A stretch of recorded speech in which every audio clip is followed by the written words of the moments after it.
Bonjour à tous. Nous allons continuer ce matin notre étude de la lettre de Paul aux Éphésiens. Et sans plus tarder, je vais vous lire le texte de ce jour, de ce matin. Donc c'est en Éphésiens 1.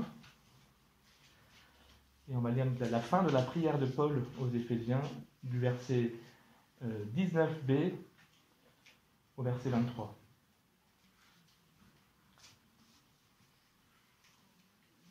Quelle est envers nous qui croyons l'infinie grandeur de sa puissance, se manifestant avec efficacité par la vertu de sa force. Verset 20. Il l'a déployé en Christ, en le ressuscitant des morts, et en le faisant asseoir à sa droite dans les lieux célestes, au-dessus de toute domination, de toute autorité, de toute puissance, de toute dignité et de tout nom qui peut être nommé, non seulement dans le siècle présent, mais encore dans le siècle à venir. Il a tout mis sous ses pieds et il l'a donné pour chef suprême à l'Église, qui est son corps, la plénitude de celui qui remplit tout en tous. Amen. Jusqu'ici la parole de Dieu. Le texte que nous allons traiter ce matin est la fin de la prière de Paul aux Éphésiens et aux églises d'Asie mineure, et par la même occasion va conclure en beauté ce premier chapitre. Il y a 2 semaines, Ilan avait traité la première partie de cette prière de Paul en mettant l'accent sur, premièrement, la reconnaissance de Paul envers Dieu pour la foi et l'amour des saints manifestés par les croyants de ces églises, et en particulier Éphèse. Et en 2, l'intercession de Paul pour ces mêmes croyants, afin qu'ils connaissent davantage Dieu, qu'ils découvrent encore davantage quelle est l'espérance de son appel, quelle est la richesse de sa gloire, et quelle est l'infinie grandeur de sa puissance qui se manifeste en nous et envers nous. Le premier verset de notre passage du jour fait écho à cette puissance de Dieu mentionnée au verset 19. Et de quelle manière ? J'aimerais juste vous relire la fin du verset 19, donc le 19b, et le verset 20 dans la version Bible du Semeur. Cette puissance, en effet, il l'a déployée dans toute sa force en la faisant agir en Christ lorsqu'il l'a ressuscité et l'a fait siéger à sa droite dans le monde céleste. Cette puissance, il l'a déployée. Dieu, le Père, l'a déployée dans toute sa force en la faisant agir en Christ lorsqu'il a ressuscité. Et on voit qu'il y a une rupture entre le verset 19 et le verset 20. Du verset 15 au verset 19, donc, nous voyons effectivement la reconnaissance de Paul envers Dieu dans sa prière, il démarre par cela. Ensuite, il intercède auprès de Dieu pour ces églises, afin effectivement qu'il connaisse davantage Dieu. Et à partir du verset 20, on voit que Paul bascule dans une louange contemplative de Dieu et de l'œuvre rédemptrice accomplie par Jésus-Christ. Jusqu'au verset 19, nous voyons une forme donc d'écrit donc en termes d'exhortation qui est conjuguée au présent, futur, sous forme d'encouragement, d'intercession. Et à partir du verset 20, nous avons un texte qui est déjà réalisé, qui est écrit au passé, voire au présent, quelque chose qui est acté, une réalité qui est actée, qui est réalisée. Et nous allons essayer de voir aujourd'hui, donc sur les 4 derniers versets, du verset 20 au verset 23, quelle est cette portée, je dirais, époustouflante de l'œuvre rédemptrice accomplie par Jésus-Christ. Dans un premier temps, nous allons voir que cette puissance de résurrection dont Paul prend l'exemple habite en nous. Ensuite, nous allons voir ensemble que Christ a acquis une fois pour toutes une victoire totale sur l'ennemi, sur les puissances du mal. Et enfin, sur les derniers versets,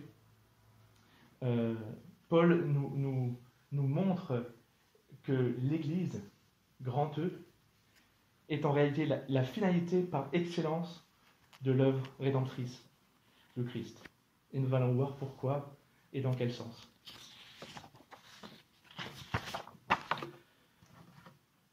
Cette puissance, en effet, il l'a déployée dans toute sa force en la faisant agir en Christ lorsqu'il l'a ressuscité et l'a fait siéger à sa droite dans le monde céleste.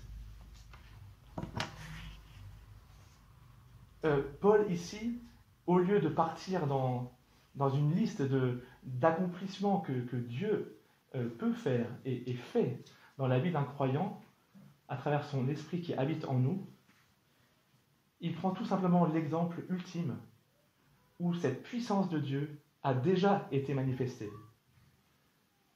Dieu a manifesté donc sa puissance divine dans toute sa force lorsqu'il a ressuscité Jésus d'entre les morts.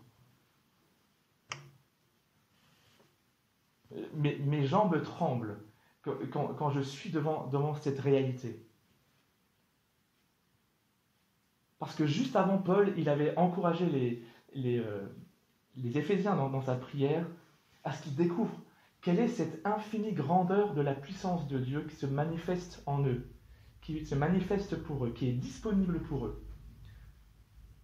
Et cette puissance-là, dont Paul nous a parlé au verset 19, est la même que celle que Dieu a manifestée, a déployée pour ressusciter Jésus d'entre les morts. C'est incroyable. Cette puissance habite en nous, elle est en nous. Elle nous anime par son esprit. Quand j'ai étudié ce texte, mais je l'ai aussi partagé à Ivana, et j'étais pris de tremblement, d'une part, de tremblement, d'autre part, d'émerveillement à la vue de ce texte, à la vue de cette louange que Paul apporte à Dieu. Une louange tellement riche, déjà d'un point de vue théologique, mais surtout tellement forte, solennelle et directive. Et je pense que bien souvent, on n'a pas réellement conscience de ce que Dieu le Père a accompli déjà à travers cette résurrection de son Fils. Nous n'avons pas réellement conscience ou nous ne pesons pas toute l'importance de ce sacrifice de Jésus-Christ à la croix. Ça me fait penser à ma jeunesse où avec mon frère, on s'imaginait qu'il y avait sous notre ferme, donc pour ceux qui étaient là au mariage, vous voyez un petit peu cette ferme, il y avait des grandes surfaces de champs, et on s'imaginait combien de fois qu'il y avait une base militaire sous cette ferme, et qu'un jour, on allait voir un énorme pan de terrain qui allait s'ouvrir avec un bruit de tonnerre. Et là, un vaisseau qui allait sortir, et c'était notre vaisseau, bien sûr. Est-ce qu'on réalise cette puissance qui est peut-être sous-jacente, qui n'est pas tangible, qui est là à notre disposition? Et c'est pas tout. Là, on est juste au début de cette louange de Paul. Et il va ensuite aller encore plus loin dans cette adoration de l'œuvre rédemptrice que Dieu le Père a accomplie en Jésus. simplement 2 versets pour illustrer cette puissance qui nous anime et qui nous habite. Le premier verset se trouve dans Actes 1, verset 8.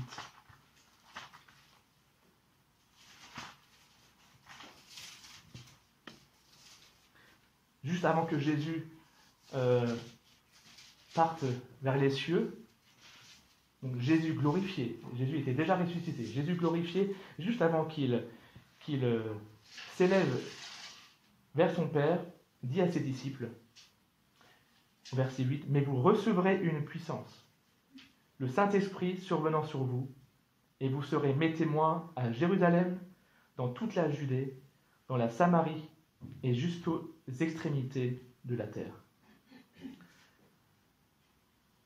Et bien sûr, quand Nelly nous a présenté ces témoignages, cette réalité de l'Église persécutée dans le monde, de voir que les sujets de prière, ce qui vient en premier dans la bouche de nos frères et sœurs persécutés, ce n'est pas que la persécution s'arrête, mais que Dieu leur donne la force de persévérer jusqu'au bout. Et je suis désolé, je suis ému en voyant cette foi authentique de ces chrétiens. Mais là, nous avons la réponse. Nous avons reçu une puissance, le Saint-Esprit survenant sur nous, et nous serons les témoins de Jésus-Christ jusqu'au bout de la terre. Qu'on soit en France, qu'on soit sur Paris, qu'on soit sur Épinal, qu'on soit partout en Europe, mais également dans tous ces pays où les institutions, où les gouvernements persécutent nos frères et sœurs. Et un deuxième verset, dans Colossiens 1, verset 28.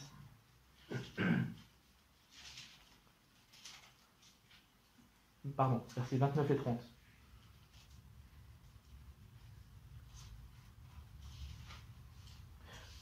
Pardon, verset 28 au verset 30. « Sans vous laisser aucunement effrayer par les adversaires, ce qui est pour eux une preuve de perdition, mais pour vous de salut. Et cela vient de Dieu, car il vous a été fait la grâce par rapport à Christ, non seulement de croire en lui, mais encore de souffrir pour lui, en soutenant le même combat que vous m'avez vu soutenir et que vous apprenez maintenant que je soutiens encore. » Pardon, j'ai vu Philippiens. C'est Colossiens. Je suis désolé. Non, c'est bien dans Colossiens, pardon. Colossiens 1, versets 28 et 29. Merci beaucoup. Colossiens 1, 28-29. « C'est lui que nous annonçons, exhortant tout homme et instruisant tout homme en toute sagesse, afin de présenter à Dieu tout homme devenu parfait en Christ. C'est à quoi je travaille en combattant avec sa force qui agit puissamment en moi. » Toutes mes excuses pour eux.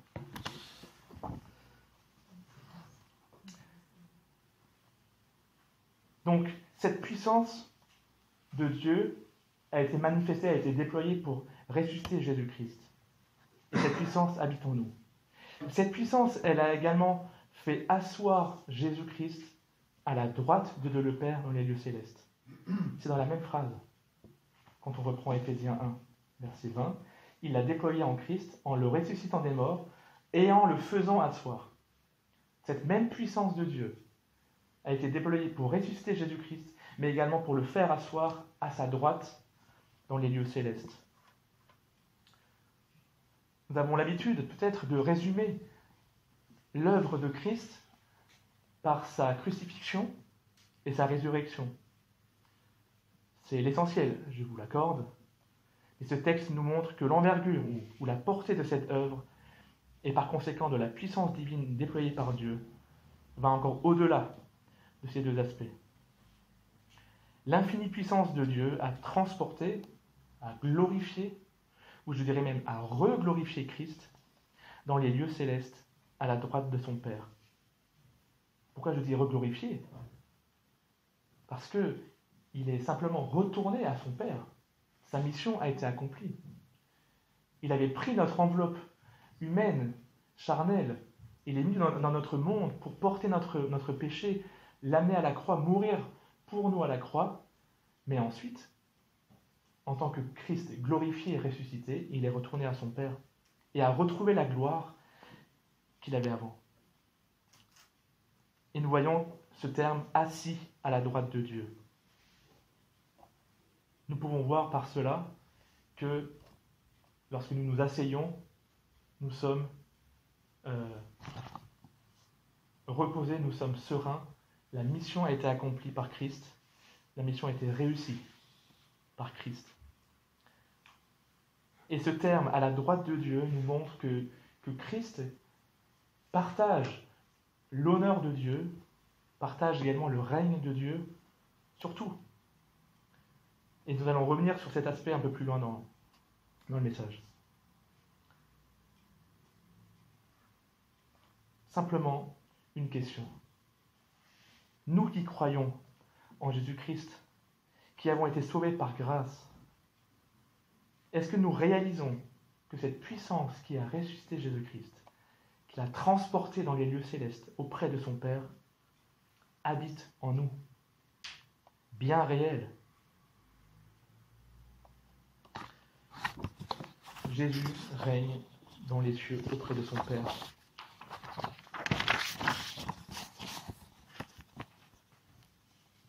Mais Paul ne s'arrête pas là, dans son élan d'adoration envers Dieu. Au verset 21, là, Christ est placé bien au-dessus de toute autorité, de toute puissance, de toute domination et de toute souveraineté. Au-dessus de tout nom qui puisse être cité, non seulement dans le monde présent, mais aussi dans le monde à venir. Dieu a tout placé sous ses pieds, et Christ qui domine toutes choses, etc. Nous allons voir la suite plus tard. Selon vous, dans quelle réalité se joue cette autorité suprême de Christ glorifié? Dans une réalité terrestre ou céleste? Céleste. Au verset 20, nous avons vu que Christ glorifié s'est assis à la droite de Dieu. Donc il se trouve désormais dans les lieux célestes. Notre Christ crucifié mais glorifié. Au même endroit que Dieu, le Père. Mais ensuite, Paul, il nous va encore plus loin. Il n'est pas seulement assis aux côtés de son Père, mais il est placé bien au-dessus de toute autorité, puissance, domination, souveraineté, au-dessus de tout nom qui peut être cité. Qu'est-ce que cela signifie, ces différents termes ou ces différentes dénominations? Autorité, puissance, domination, souveraineté, les noms.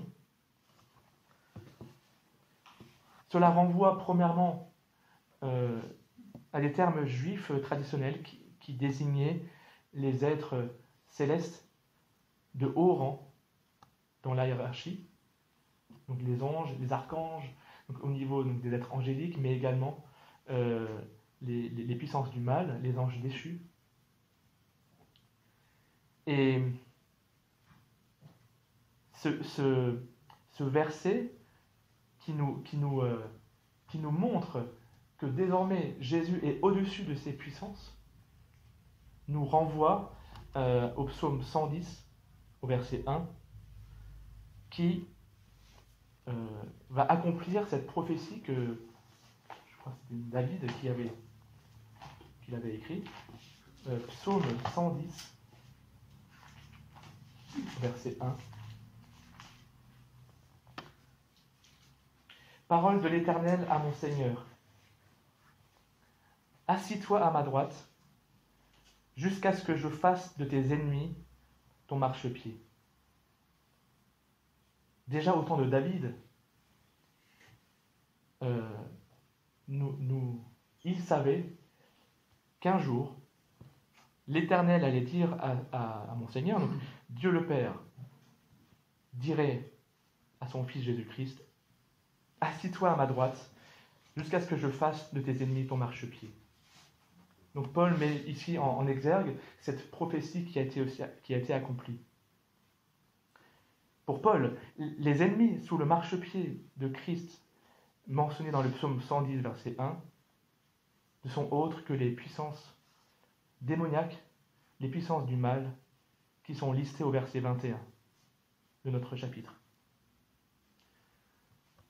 Il ne faut pas oublier que ce monde invisible reste toujours en action dans notre réalité terrestre. Notre monde est encore sous le joug du mal.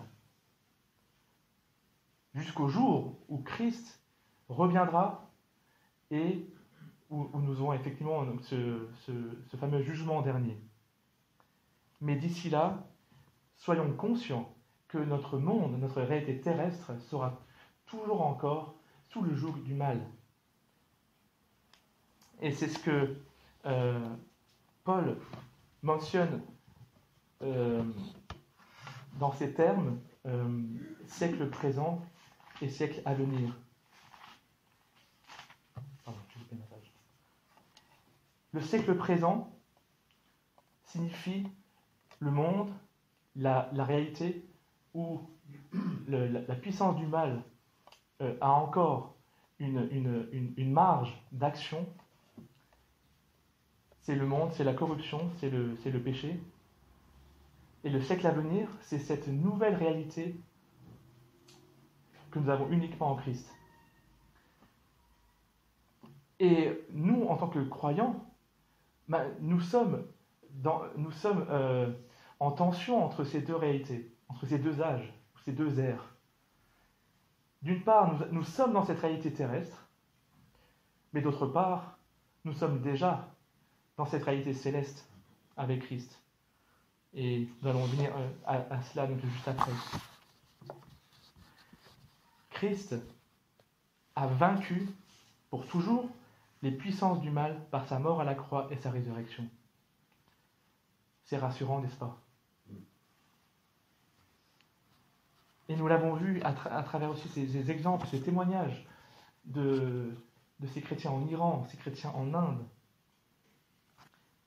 avec des institutions qui sont dominées, qui sont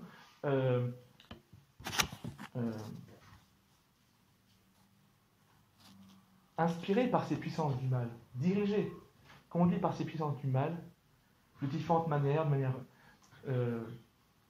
insidieuse, comme nous pouvons aussi donc le voir chez nous en France, de manière tangible, de manière physique, par des persécutions, soit d'ordre religieux, soit d'ordre culturel, comme en Inde. Mais nous sommes déjà en Christ. Nous savons que notre vie est cachée en Christ. Colossiens 3, verset 1. Et ça, c'est une assurance que Paul, ici, va encore nous rappeler.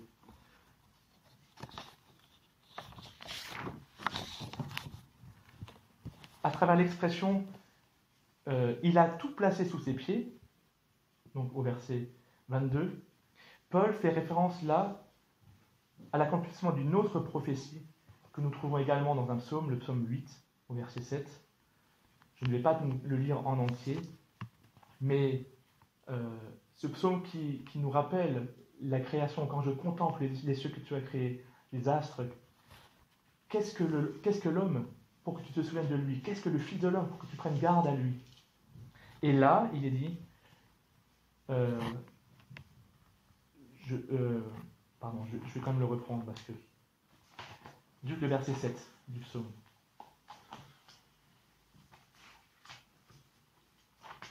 Psaume 10, verset 7. Verset 6, tu l'as fait de peu inférieur à Dieu et tu l'as couronné de gloire et de magnificence. Verset 7, tu lui as donné la domination sur les œuvres de tes mains, tu as tout mis sous ses pieds, les brebis comme les bœufs et les animaux des champs, les oiseaux du ciel et les poissons de la mer, tout ce qui parcourt les sentiers des mers. Éternel notre Seigneur, que ton nom est magnifique sur toute la terre.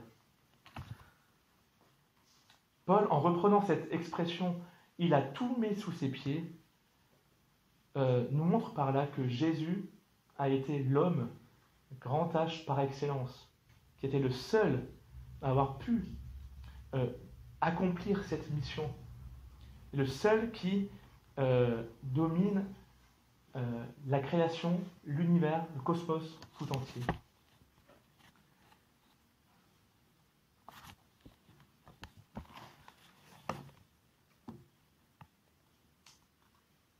Voyons-nous ce combat spirituel à mener contre les puissances du malin?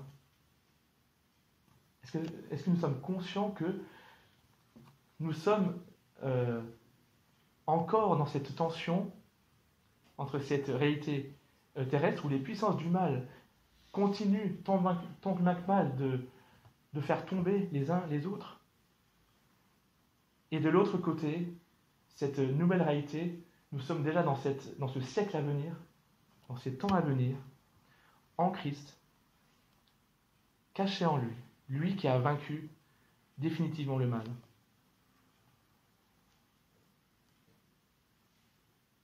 Dans nos temps de louange et de prière personnelle et communautaire, n'hésitons pas à proclamer la victoire de Christ, à chanter ce Christ glorieux, à nous rappeler de son œuvre rédemptrice et de cette portée, je dirais, époustouflante, ébouriffante.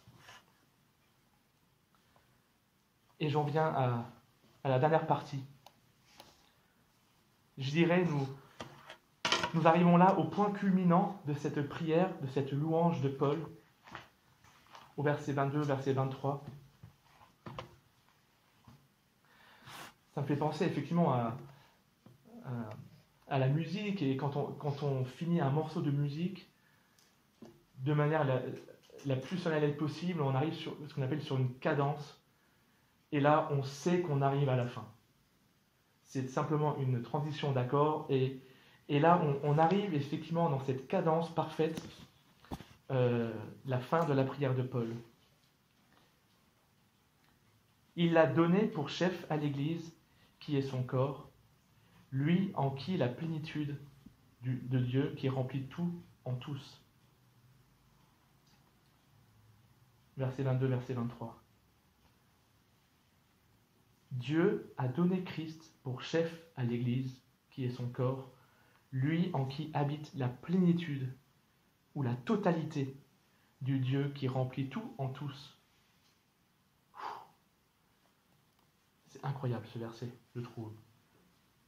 Premièrement, Paul met ici l'accent sur une dimension de l'Église dont on n'a pas réellement ou forcément l'habitude d'utiliser ou de vivre.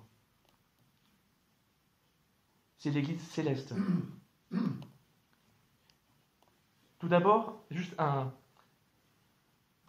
jeu de mots que Paul utilise et je trouve vraiment intéressant.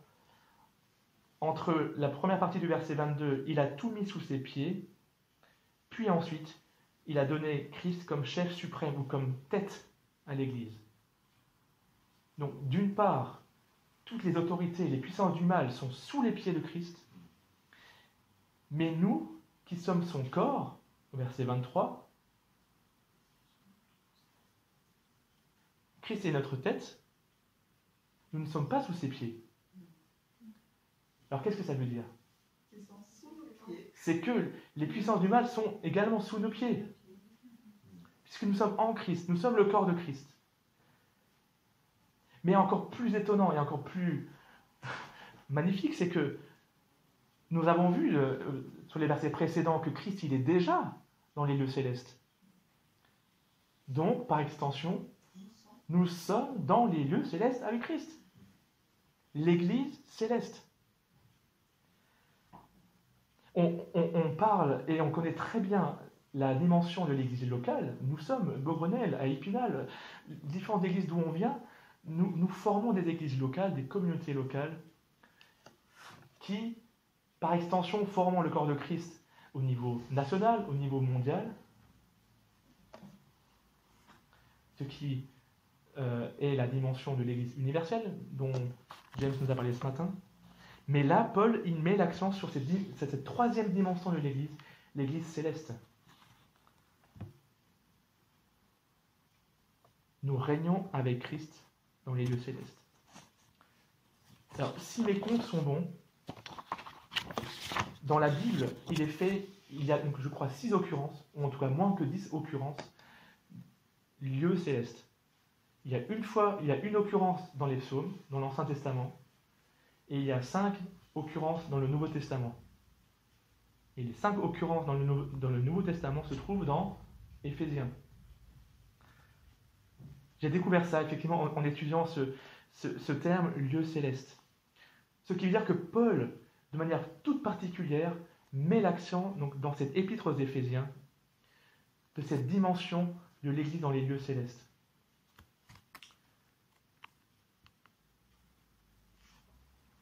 Deuxième point que je voulais relever par rapport à la conclusion de la prière de Paul, c'est que l'Église est la plénitude de Christ.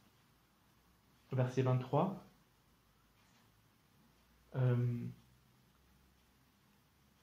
qui est son corps, donc l'Église qui est le corps de Christ, lui en qui habite la plénitude du Dieu qui remplit tout en tous.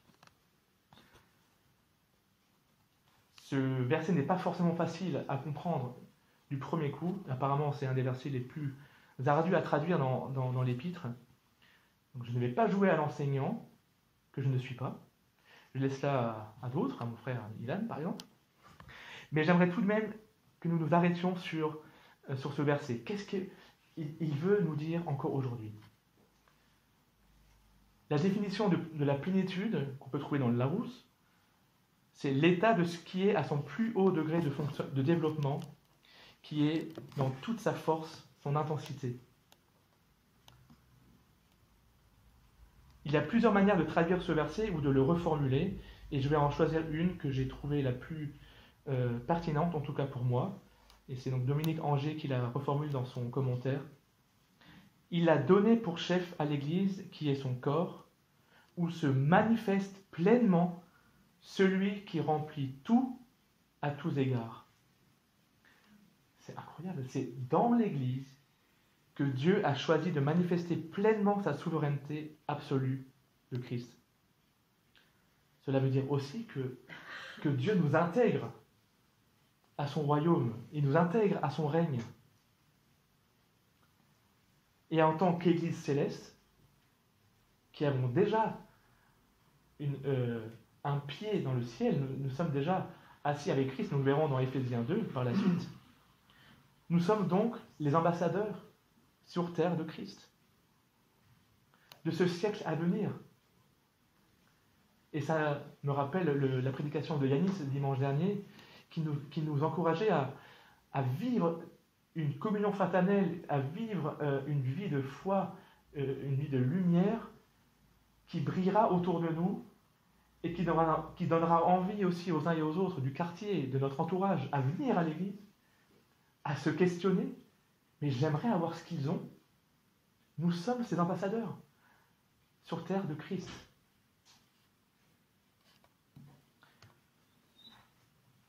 Simplement pour conclure, deux questions que j'aimerais nous poser ce matin. En tant qu'église locale et céleste, à Paris-Beaugrenelle ou à Épinal, est-ce que nous reconnaissons Christ comme notre chef suprême? Amen. Est-ce que nous avons conscience de cette soumission que nous devons à Christ? Est-ce que nous réalisons tout ce que nous avons en Christ? Nous régnons sur l'univers avec Christ. Dès maintenant. Est-ce que nous reconnaissons Christ comme le souverain sur toute chose? Comment mettons-nous en pratique ce rôle d'ambassadeur dans nos vies chrétiennes en France, avec nos institutions qui sont aux prises de puissance du mal d'une manière, comme je l'ai dit tout à l'heure, insidieuse, plus ou moins subtile? Nous voyons cette idéologie anti-Dieu qui prend de plus en plus de place dans notre société. Nous ne sommes pas persécutés physiquement pour notre foi, Mais veillons, combattons le bon combat, le combat de la foi, restons fermes en Jésus. Pensons-nous, portons-nous dans la prière nos frères et sœurs dans la foi qui sont ambassadeurs de Christ dans ces nombreux pays où leur vie est en danger, où les institutions de ces pays s'opposent physiquement à Dieu et à son Église, Christ, sachant que le corps de l'Église, c'est nous et c'est le corps de Christ. Donc c'est Christ directement qui touche. Donc le Christ souffre puisque son Église, son corps souffre. Nous devons prendre une nouvelle fois conscience de la grâce que Dieu nous a faite en nous intégrant à son plan, à son royaume, à Christ.